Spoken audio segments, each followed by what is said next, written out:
امریکی فلوریڈا کے شہر ٹیمپا میں آپ سب کو خوش آمدید. میں معیشت تنظیم اور اس وقت میں کھڑی ہوں اس ارینا میں جہاں پہ ریپبلکن نیشنل کنونشن ہونا ہے.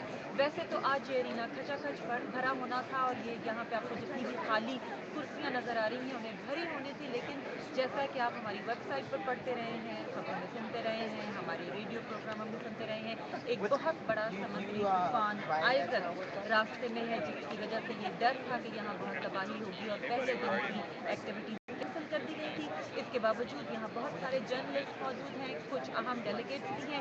میرے پیچھے اسٹیج پر گورنر کرس کرسٹی جو نیو جرسی اسٹیٹ کے گورنر ہیں، ریپبلکن پارٹی میں بہت اہم ہے، اگلے آنے والے دنوں میں ان کا خطاب بھی ہوگا، وہ اس وقت موجود ہیں. بار بار یہ ڈیلیگیٹس آ رہے ہیں، ان کا ساؤنڈ چیک ہو رہا ہے.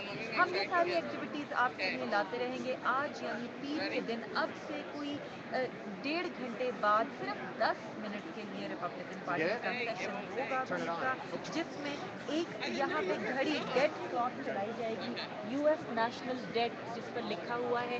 اس گھڑی میں یہ دکھایا جائے گا کہ امریکہ کا جو قرضہ ہے وہ ہر سیکنڈ ہر منٹ میں کتنا بڑھ رہا ہے. یہ گھڑی جمعرات کے کو جب تک ریپبلکن کنونشن کا آخری دن نہیں ہے تب تک چلتی رہے گی، اور اس کا مقصد یہ ہے یہ بتانا ریپبلکنس کی طرف سے کہ صدر براک اوباما کے دور میں امریکی معیشت کا کیا حال ہو رہا ہے اور قرضہ کتنا بڑھ رہا ہے. ہم وقتاً فوقتاً اپڈیٹس آپ کے لیے لاتے رہیں گے، لیکن فی الحال کے لیے اتنا ہی. اجازت دیجیے عائشہ تنظیم کو. خدا حافظ.